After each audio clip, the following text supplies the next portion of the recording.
Mais uma vez, bom dia a todos, graça e paz.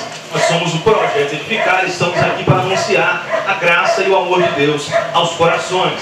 Estamos iniciando hoje, nesta manhã, uma nova série de mensagens.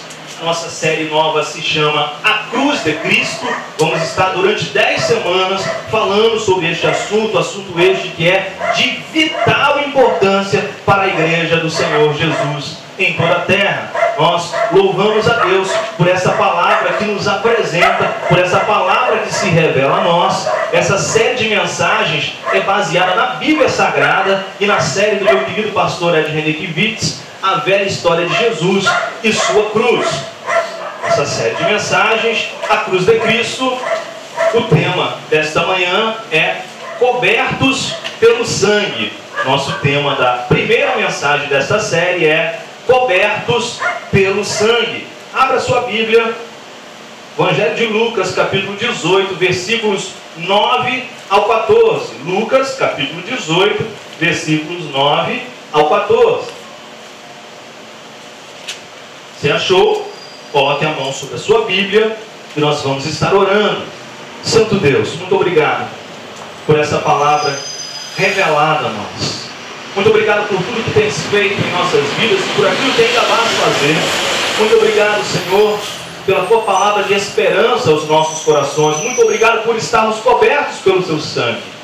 Que a tua palavra venha causar um reboliço das nossas vidas, venha causar uma metamorfose em nossos corações, em nossa mente e nos transformar para sermos aquilo que o Senhor deseja que sejamos. Mas que nós venhamos a entender que neste processo de amadurecimento, nesse processo de crescimento, neste processo de sermos semelhantes a Jesus Cristo, que nós venhamos a entender que somos cobertos pelo sangue de Jesus, que somos cobertos pelo sangue da nova aliança e que nenhuma condenação há para nós que estamos em Cristo Jesus, e que nós possamos nos achegar a Ti com humildade, com reverência, que nós possamos nos achegar a Ti confiadamente, junto ao trono da Tua graça, esperando de Ti, recebendo de Ti e vivendo dias melhores para a Tua glória. Assim oramos, no nome de Jesus. Amém e amém. Cobertos pelo sangue é o nosso tema desta manhã. Lucas, capítulo de número 18, versículos de número 9 ao 14. Diz a palavra: há alguns que confiavam em sua própria justiça e desprezavam os outros. Jesus contou esta parábola. 2 homens subiram ao templo para orar. Um era fariseu e o outro publicano. O fariseu em pé orava no íntimo: Deus, eu te agradeço porque não sou como os outros homens, ladrões, corruptos, adúlteros, nem mesmo como este publicano. Eu jejuo 2 vezes por semana, eu dou o dízimo de tudo quanto ganho. Mas o publicano ficou à distância. Ele nem ousava olhar para o céu, mas batendo no peito dizia: Deus, tem misericórdia de mim que sou pecador. Eu lhes digo que este homem, o publicano, e não o outro, foi para casa justificado diante de Deus.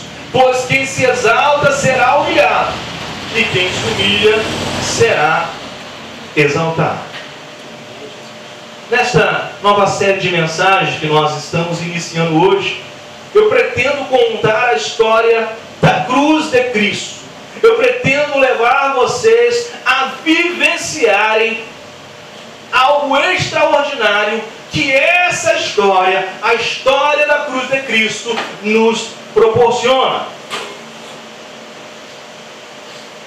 Falar de Jesus e sua cruz é anunciar algo que está faltando e faltando muito nos dias de hoje. Nos púlpitos não se é pregado mais sobre a cruz de Cristo, é pregado sobre prosperidade. Mas não se é pregado mais sobre a cruz de Cristo, algo crucial para as nossas vidas. Tem sido abandonado às custas do ventre, às custas do prazer momentâneo, às custas da facilidade que na verdade é auto-engano. Nós precisamos falar de Jesus, nós precisamos anunciar a sua cruz, nós precisamos fazer isso. Não tem sido falado, mas que nós venhamos a fazer.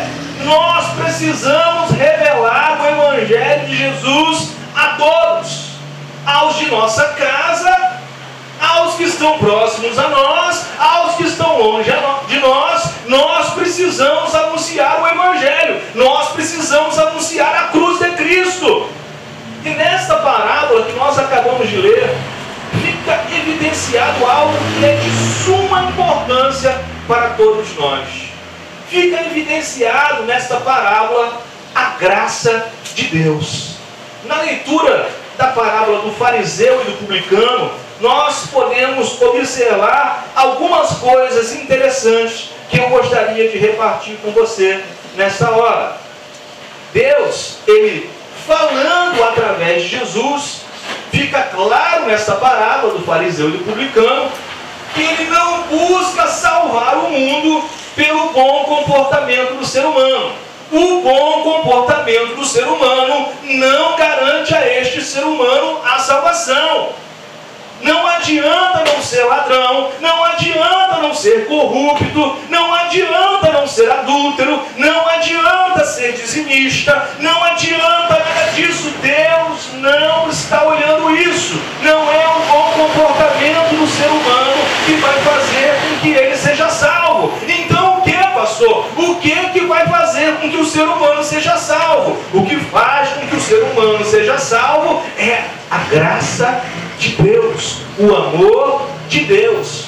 O erro desse fariseu, o erro desse religioso que se apresenta diante de Deus e diz: eu te agradeço, porque eu não sou como os outros homens. Eu te agradeço, porque eu não sou ladrão, eu não sou corrupto, eu não sou adúltero. Eu te agradeço, porque eu sou dizimista e dizimo das mínimas coisas. E não sou como esse outro publicano aqui do meu lado. Eu te agradeço, porque eu sou diferente. O erro desse fariseu, o erro desse religioso, não se limita à sua arrogância, não se limita à sua prepotência, mas se estende ao equívoco quanto à sua bondade. Aquele fariseu estava equivocado quanto à sua bondade, porque a bondade dele é irrelevante para fazê-lo melhor do que qualquer pessoa.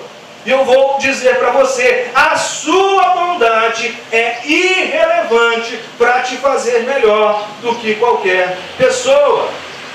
E é por isso que Jesus diz que quem alcançou a justificação diante de Deus foi o publicano, foi o cobrador de impostos.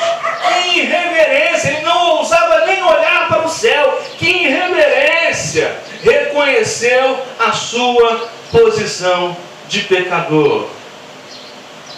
Que publicano reconheceu a sua condição, reconheceu o seu estado. E aí Jesus vai dizer: esse sim foi para casa justificado. Não o que se vangloriou e que estava equivocado quanto à sua bondade, mas o que reconheceu a sua condição de caído, de prostrado e de dependente da minha graça. Somente aqueles que se reconhecem como dependentes da graça de Deus podem ser justificados. É isso que a parábola está dizendo. Aí o Paulo Bravo, grande escritor, ele vai dizer que abandonou duas virtudes. Paulo Bravo, ele vai dizer: eu abandonei duas virtudes. Primeiro, eu abandonei a virtude de agradar os outros. E depois, eu abandonei a virtude de tentar agradar a Deus. Porque nós somos assim. Não é só o Paulo Bravo que tem isso. Nós temos isso como virtude de tentar agradar aos outros, tentar ser sempre o bom vizinho, boa praça, e fazer tudo para não magoar ninguém. Nós tentamos ser assim, ser bem-quisto, tentamos ser queridos, nós tentamos isso. E nós também tentamos o tempo inteiro agradar a Deus, bajular a Deus, seja com as nossas orações, seja com as nossas máscaras, seja com o nosso jeitinho. Nós achamos que estamos agradando e tentamos o tempo inteiro agradar a Deus. Mas Paulo Bravo vai dizer: eu abandonei a virtude, a obsessão de agradar os outros, porque fui finalmente forçado a engolir a terrível sentença de Jesus em Lucas 6:26, que diz: ai de vocês, quando todos falarem bem de vocês, porque os seus antepassados tratavam os falsos profetas da mesma forma. Os falsos profetas, naturalmente, fazem com que você se sinta bem. Eles dizem o que você quer ouvir, porque querem te conquistar a todo custo, até mesmo ao custo da verdade. Querem te conquistar, ou omitir a verdade, mas querem te conquistar. Minha paixão pelos outros, diz Paulo Bravo, apenas aumenta, mas não tenho qualquer ambição de profeta, especialmente de falso. O que ele está dizendo? Eu não quero bajular ninguém, eu vou falar a verdade, ponto final. Gostem ou não gostem de mim, eu vou falar a verdade, porque a verdade tem que ser dita. Eu não quero ser profeta, muito menos falso, diz Paulo Bravo. Para entender a segunda virtude, falha de caráter, da qual abri mão, diz Paulo Bravo, é necessário um livro inteiro, o Evangelho Maltrapilho, de Brennan Manning. Ano passado nós ministramos uma série de mensagens baseada nesse livro, o Evangelho Maltrapilho, de Brennan Manning. Dito sem rodeios, a igreja evangélica dos nossos dias aceita a graça na teoria, mas nega-a na prática. Dizemos acreditar que a estrutura mais fundamental da realidade é a graça, não as obras, mas a nossa vida refuta a nossa fé. O assunto de Manning é o impensável, é o inconcebível, é o inengolível, o escândalo da graça. O Deus do Evangelho, resume o autor em determinado momento, é o único Deus conhecido pelo homem que comete a falta de decoro profissional de amar os pecadores. O nosso Deus ama os pecadores. O nosso Deus é indecoroso. Ele ama os pecadores. Nem nós amamos, mas Ele ama. Isso é graça. Falsos deuses, criados pelos homens, desprezam os pecadores. Mas o Pai de Jesus ama a todos, não importa o que façam. Isso é naturalmente incrível demais para aceitar. E aí nós começamos a coçar a nossa orelha, nós começamos a coçar a nossa testa, e nós começamos a dizer: não, isso é demais. Que Deus é esse que come e bebe com pecadores? Que Deus é esse que dá uma oportunidade durante a vida inteira, por mais miserável e desgraçado que a pessoa tenha sido? Que Deus é esse que convida para a festa aqueles que eu queria que passassem longe da minha porta? Que Deus é esse? Eu não consigo conceder isso. Isso é graça. Eu pude perceber também, conforme um texto da igreja presbiteriana do Leme, o seguinte: nós queremos que o publicano, esse pecador confesso, que bate no peito, reconhece o seu pecado, nós queremos que ele volte na semana seguinte, fazendo a oração do fariseu. É isso que nós queremos. Graças a Deus. Semana passada eu era um pecador, mas agora eu te agradeço, porque eu não sou ladrão, eu não sou corrupto, eu te agradeço, porque eu não sou adúltero, porque eu passei a ser dizimista. Nós queremos isso. Que ele volte na outra semana fazendo a oração do fariseu. Dito de outro modo, geralmente se admite que uma pessoa se levante diante de Deus e diga: Senhor, eu preciso que tenhas misericórdia de mim, porque eu sou um miserável pecador. Mas nós só admitimos isso se for feita apenas uma vez. Nós não admitimos mais do que isso. E nós chamamos essa oração feita de bater no peito e se reconhecer como pecador de momento da conversão. E aí nós fazemos aqueles apelos longos, aí nós convidamos para frente, e aí a pessoa reconhece: eu sou pecador, eu sou miserável. Esse é o momento da conversão. Hoje, nesta manhã, tivemos 32 convertidos. Aí na semana que vem Esse convertido não pode vir à frente fazer essa oração. De jeito nenhum. Nós não admitimos isso. Porque a partir do domingo que vem, ele vai ter que fazer a oração do fariseu, não a oração do publicano. Na semana seguinte não será o bem visto se tal pessoa se levantar novamente e dizer: Senhor, preciso que tenha misericórdia de mim porque sou pecador. O que se quer é que a pessoa se levante e diga: graças te dou, porque eu nasci de novo no domingo passado. O teu Espírito Santo veio sobre mim como uma pomba, pousou em mim, e agora eu não sou mais como os demais homens corruptos, ladrões e adúlteros. Eu agora estou participando de um pequeno grupo. Eu agora estou participando das reuniões de célula. Eu agora estou participando do evangelismo. Eu agora vou me batizar daqui a 2 meses. E desde hoje eu já passei a dar o dízimo. Não inspira confiança o cristão que sempre ora: Deus, olha para mim com misericórdia, porque eu estou muito longe de ti. Eu não sou fiel. No fundo, o Senhor não é para mim a pérola de grande valor, que uma vez encontrada, vende-se tudo que tem para adquiri-la. Veja que interessante. Se pensarmos dessa forma, isso significa que nós queremos que a nossa igreja esteja cheia de pessoas que façam a oração do fariseu.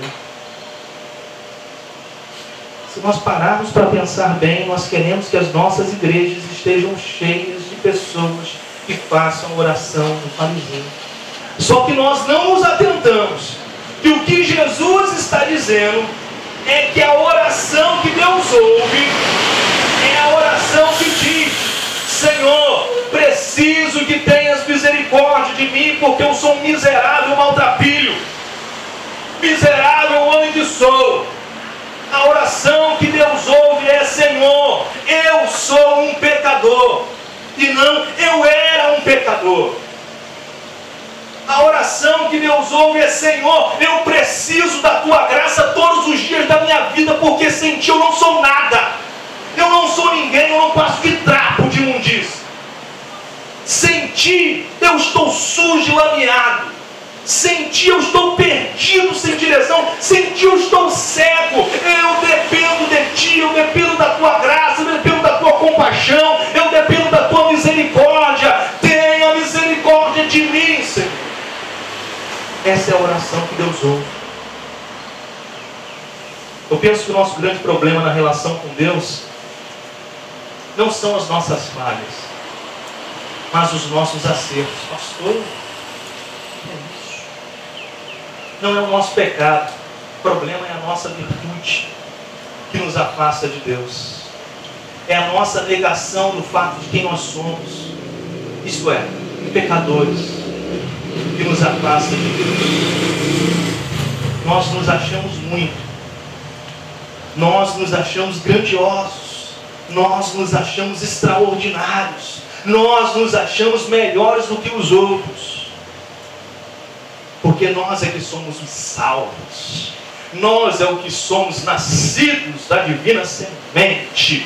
Nós é os que somos predestinados. Nós é os que somos. Os outros, pecadores. O problema é a nossa virtude. Esse é o problema que nos afasta de Deus.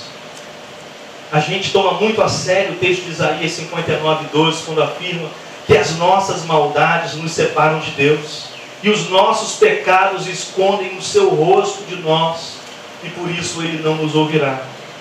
Nós levamos essa palavra de que os nossos pecados nos separam de Deus muito a sério, e até aí tudo bem, é preciso levar a sério. O problema é não levarmos igualmente a sério que o sangue de Jesus, o Filho de Deus, nos purifica de todo pecado. Sim, o pecado nos separa, o pecado nos afasta de Deus, mas o sangue de Jesus nos purifica de todo pecado. O problema é acreditarmos de um lado e deixarmos de acreditar do outro. Esse é o problema. Sim, o pecado afasta, o pecado separa, mas o sangue de Jesus me reconcilia. O sangue de Jesus me credencia. O sangue de Jesus faz com que eu tenha acesso. O sangue de Jesus me permite estar na casa do Pai e chamá-lo de Pai.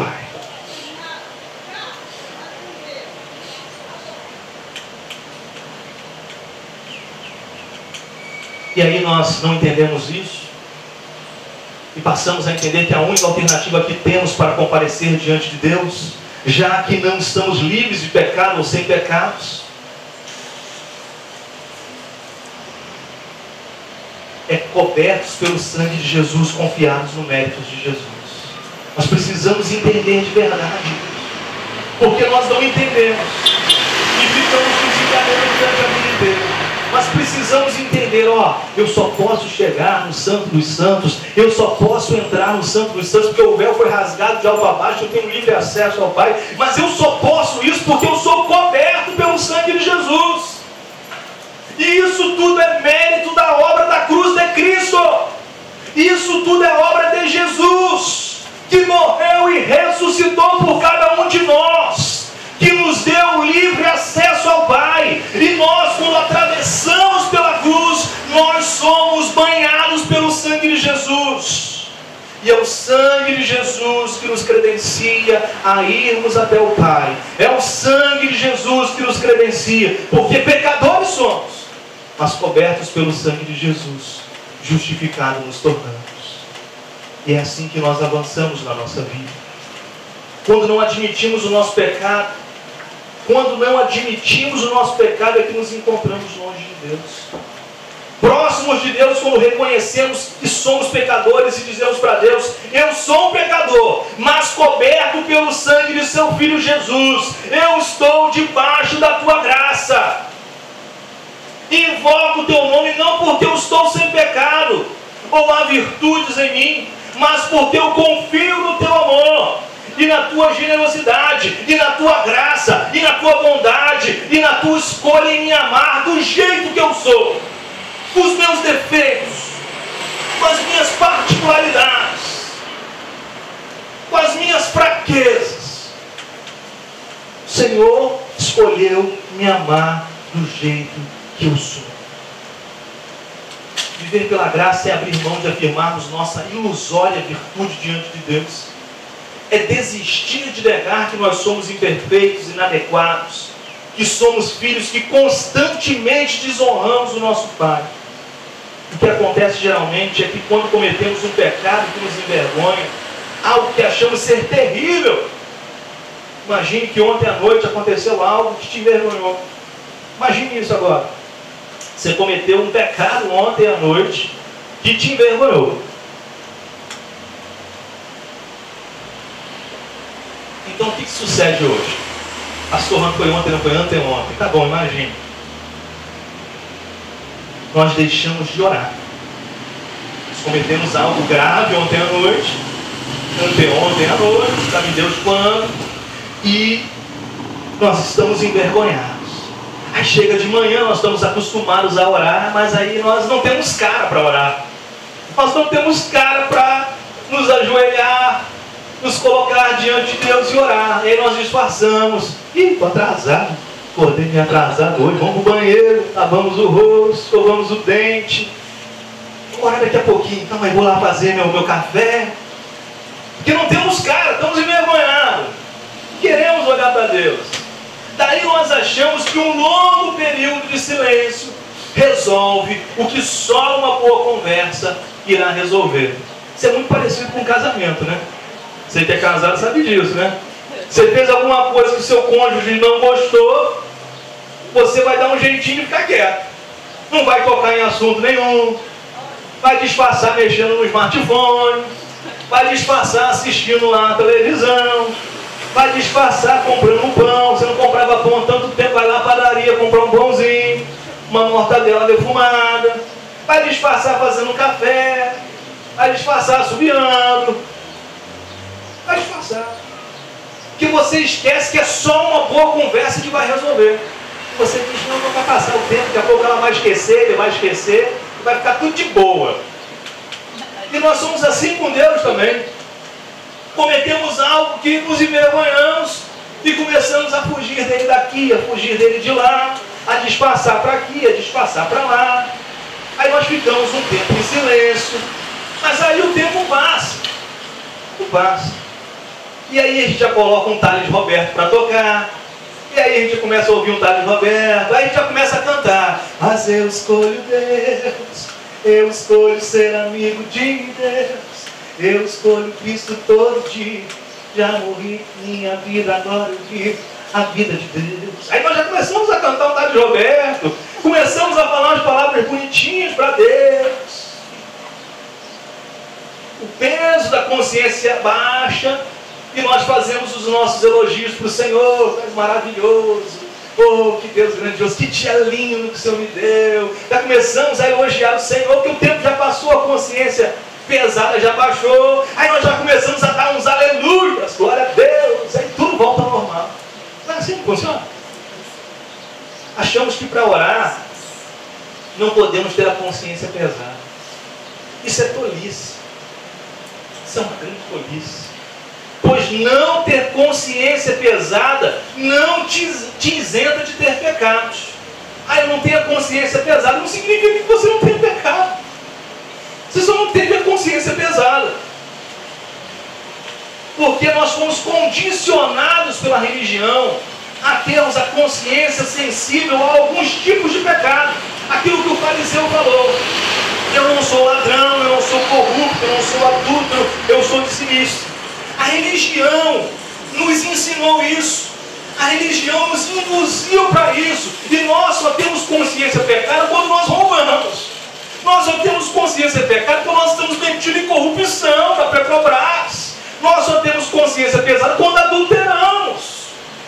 Porque nas demais coisas, se eu deixei de ajudar alguém que estava caído à beira do caminho, não faz diferença nenhuma.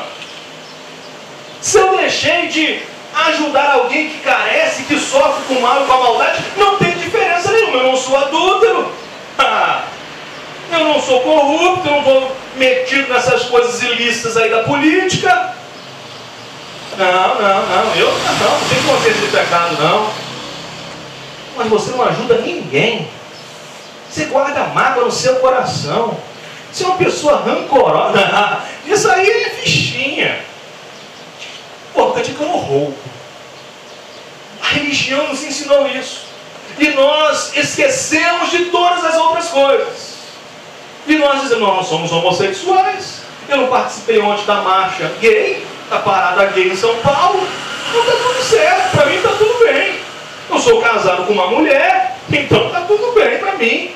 E nós achamos isso mesmo, porque a religião nos condicionou a isso. A achar que pecado é isso. E que as outras coisas que tanto mal fazem não são pecados. E aí nós não temos consciência do pecado muitas das vezes. Mas nós temos um chamado para orar. Mesmo tendo pecado, nós temos que orar sempre. Orai sem cessar. O Ed René contou um caso de um amigo dele, pastor, muito interessante. Certo dia, esse amigo do pastor Ed René, acabou o culto de domingo, ele reuniu a liderança da igreja no final do culto e disse: pessoal, com a liderança, vem cá para frente, vamos nos reunir aqui. Pessoal, nossas contas estão atrasadas, nós não temos dinheiro para pagar essas contas, então vamos fazer o seguinte: quem tem fé, fica de joelhos e ora comigo. Aí ele deu essa olhadinha assim que eu estou dando, olhou para um lado, olhou para o outro, viu que ninguém se comoveu, viu que ninguém se ajoelhou, viu a cara de cada um dos irmãos e disse: irmãos, vamos ajoelhar sem ter fé nele, porque a situação está muito ruim. Vamos ajoelhar do jeito que está. Tem que orar. Nós temos que orar. Nós temos que orar o tempo todo.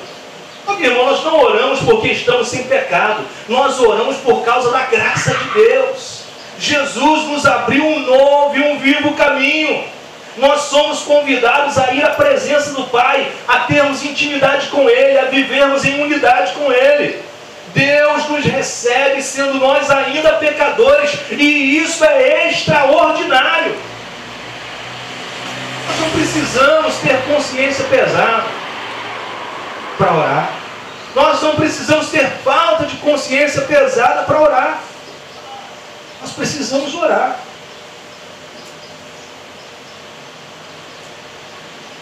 Minha consciência está pesada e hoje eu não vou para a igreja. Minha consciência está muito pesada. Hoje eu não vou nem participar da ceia do Senhor. Querido, se eu for depender da minha consciência para subir aqui e pregar para vocês, eu estou lascado. Se eu for depender da minha consciência para vir aqui todos os sermões de domingos, das reuniões a qual eu ministro, e vir pregar para vocês porque a minha consciência está pesada, eu vou deixar de fazer isso. Mas eu venho aqui, queridos, porque eu entendo que não são as minhas virtudes que têm que ser evidenciadas. As minhas virtudes me credenciam, mas é a graça de Deus que faz com que eu esteja aqui. É graça, é misericórdia, é compaixão, é amor. Porque se nós dependêssemos das nossas virtudes, nenhum de nós estaria aqui. É a graça de Deus que nos concede esse privilégio. Precisamos ser conscientes do pecado. Precisamos bater no peito. Precisamos dizer: Senhor, tem misericórdia de mim. Fazendo isso, nós nos aproximaremos de Deus. E nos aproximando de Deus, a luz dele vem sobre nós, porque ele é luz. E a luz dele vem sobre nós. E a luz dele vem sobre nós e nos ilumina como um farol. E nós achamos assim: agora nós estamos iluminados. Quando na verdade nós olhamos com esse brilho, com essa luz de Deus em nós, e aí nós nos vemos na posição real que nós estamos: pecadores, maltrapilhos. Senhor, tem misericórdia de mim. Eu quero estar próximo de Ti, porque eu sei que somente junto a Ti todos os carrapichos da vida serão tirados, um óleo fresco será derramado sobre a minha vida e eu serei curado. É só o amor de Deus que faz isso por cada um de nós. Dependentes da Sua graça, dependentes da Sua compaixão, dependentes da Sua misericórdia. Dá uma corridinha, queridos. Mateus capítulo 9, versículos 9 a 13.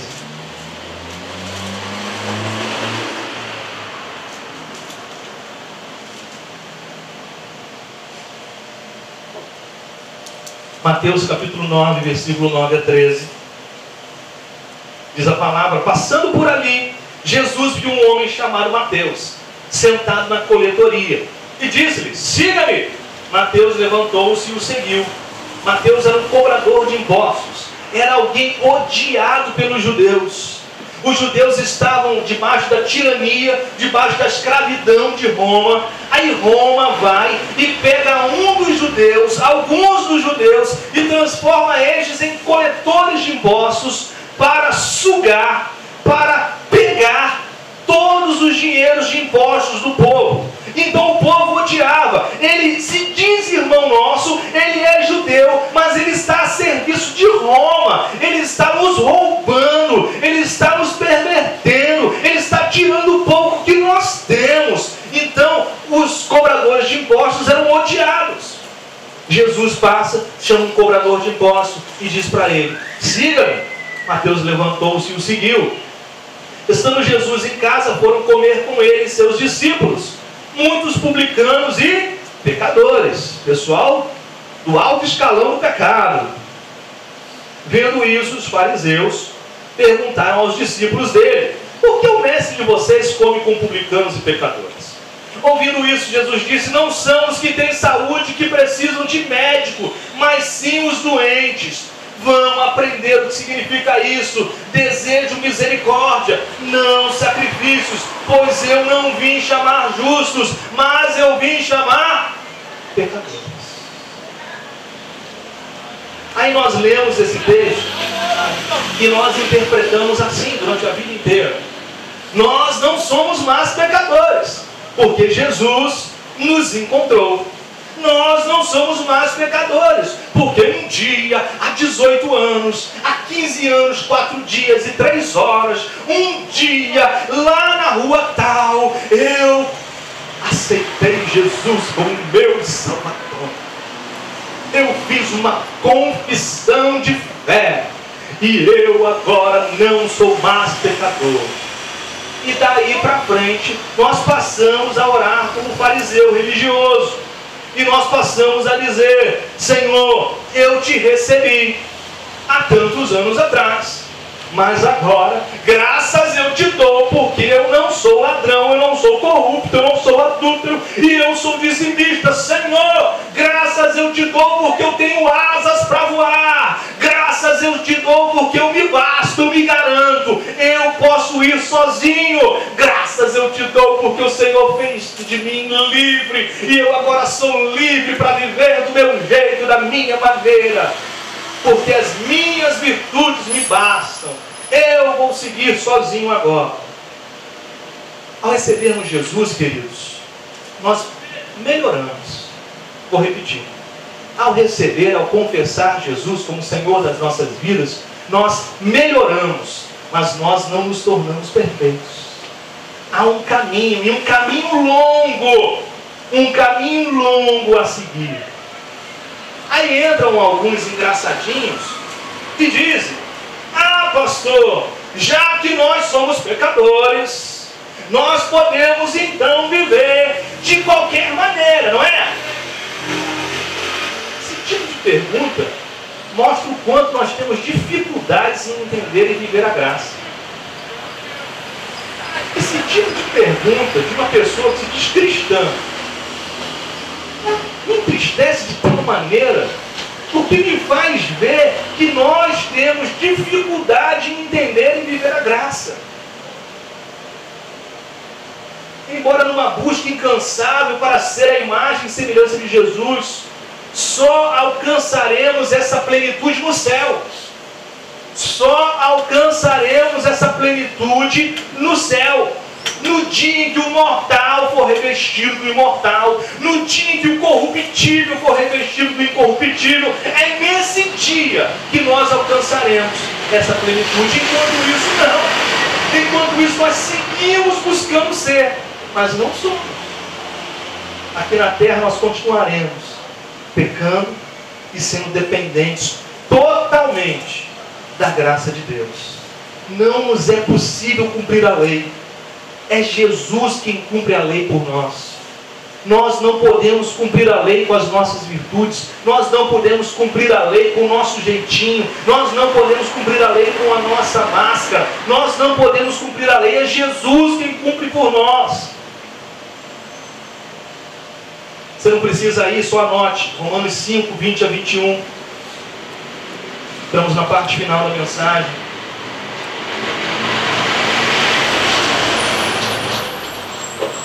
Diz a palavra, Romanos 5, 20 a 21. A lei foi introduzida para que a transgressão fosse ressaltada. Mas onde aumentou o pecado, transbordou o quê? A graça.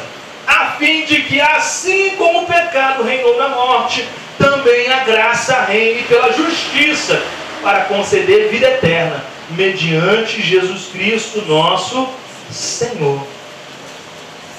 Não é mediante as nossas virtudes, é mediante Jesus Cristo. Não é mediante os nossos méritos, é mediante o sacrifício de Jesus. Não é mediante as nossas forças, dons e talentos, é mediante a graça, amor, compaixão e misericórdia de Deus por cada um de nós, revelado em Cristo, na cruz de Cristo. Não temos como agradar perfeitamente o Deus perfeito. Não podemos agradar perfeitamente o Deus perfeito. Por isso que Jesus morre. É Ele quem satisfaz a exigência. É por isso que Ele morre, mas ressuscita por cada um de nós. E a resposta é: podemos viver pecando? Não, não é para viver pecando, é claro. É para viver buscando o alvo. E nós cantamos: meu alvo é Cristo. Alinhe o seu alvo. Meu alvo é Cristo. Mas eu estou pecando, eu estou tropeçando, eu estou caindo. Mas Ele é gracioso, misericordioso, bondoso. As misericórdias dEle não têm fim. E o meu alvo continua sendo Cristo. Eu continuo seguindo nesse novo e vivo caminho, com as minhas fraquezas, com as minhas debilidades, mas acima de tudo com a graça e com o amor de Deus na minha vida. Nós batemos no peito e dizemos: Senhor, tem misericórdia de nós, somos pecadores. E quem bate no peito e diz isso, tem misericórdia de nós porque nós somos pecadores. E quem faz isso é porque quer abandoná-lo.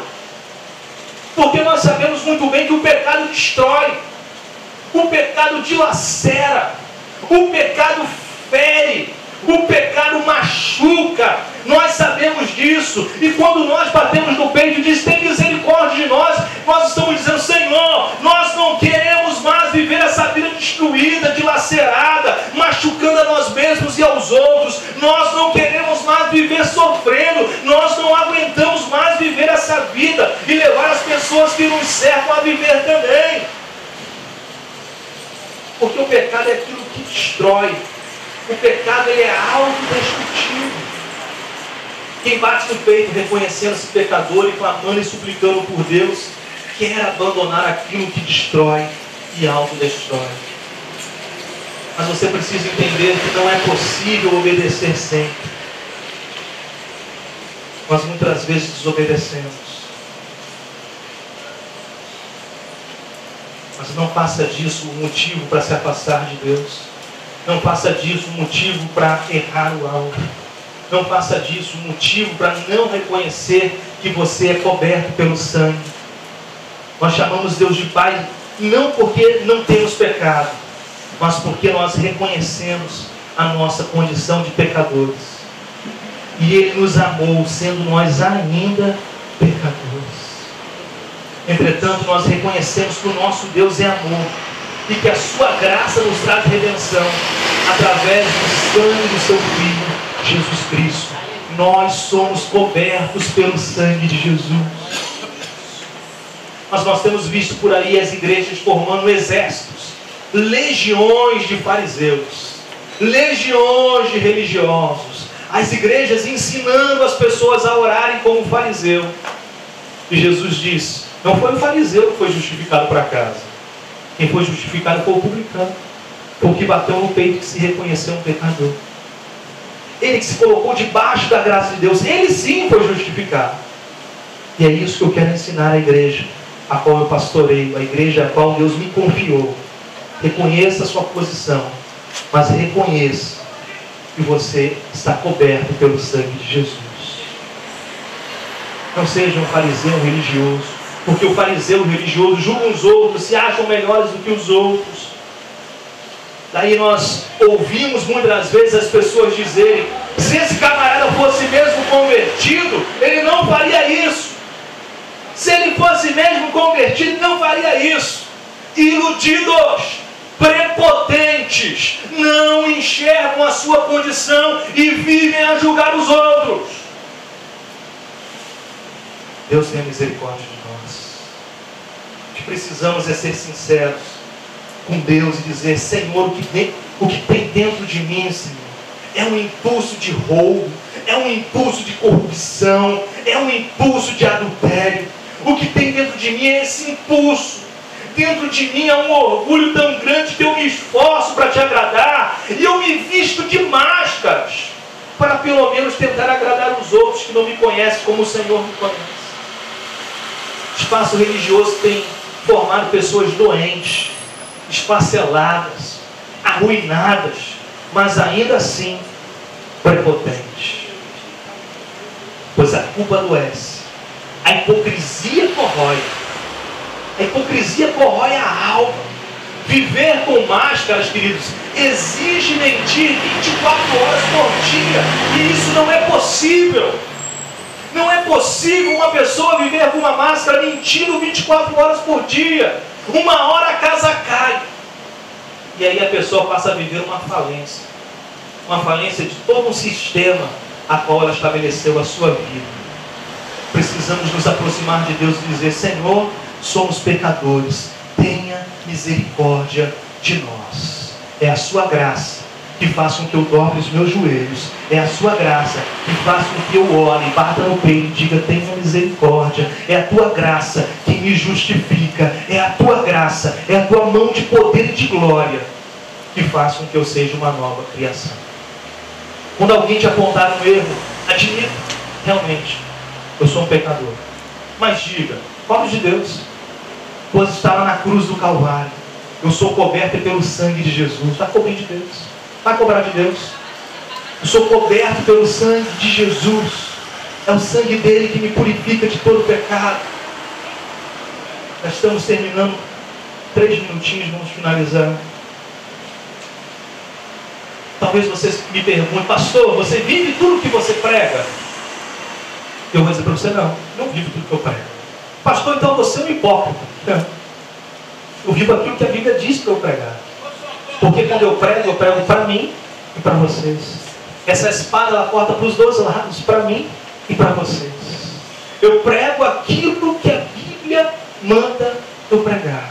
Mas eu tenho um sonho, eu tenho um desejo de um dia viver tudo aquilo que eu prego. De um dia viver essa realidade que a Bíblia manda eu viver. Me ensina a viver. Mas eu ainda não vivo assim. Mas eu entendo que nenhuma condenação há para aqueles que são autênticos, para aqueles que reconhecem a sua posição.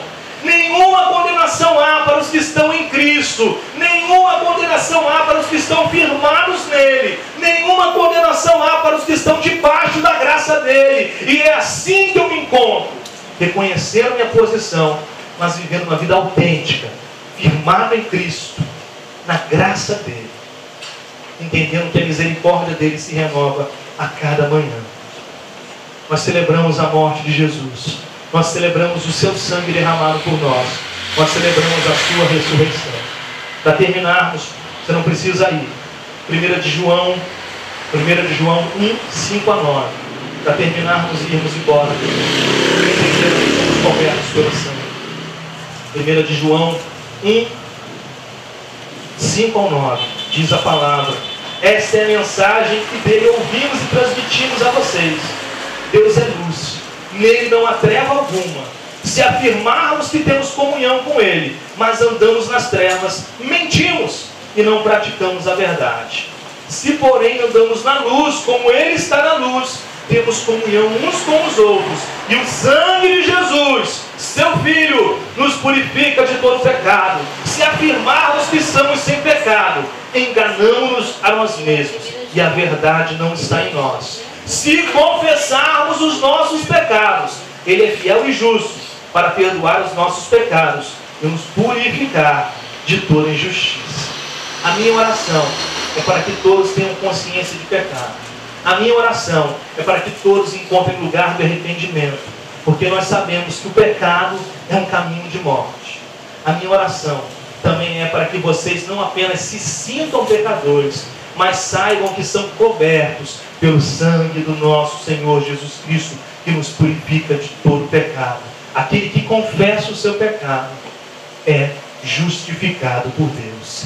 Creia que não é a sua virtude que te faz filho de Deus, e sim o amor dele por cada um de nós. Deus sabe quem você é, Deus te ama, e ele te recebe lavado no sangue do Cordeiro, redimido no sangue da nova aliança, amado por ele, convidado a cear com ele todos os dias da sua vida. Amém e amém. Glória a Deus. Fique de pé.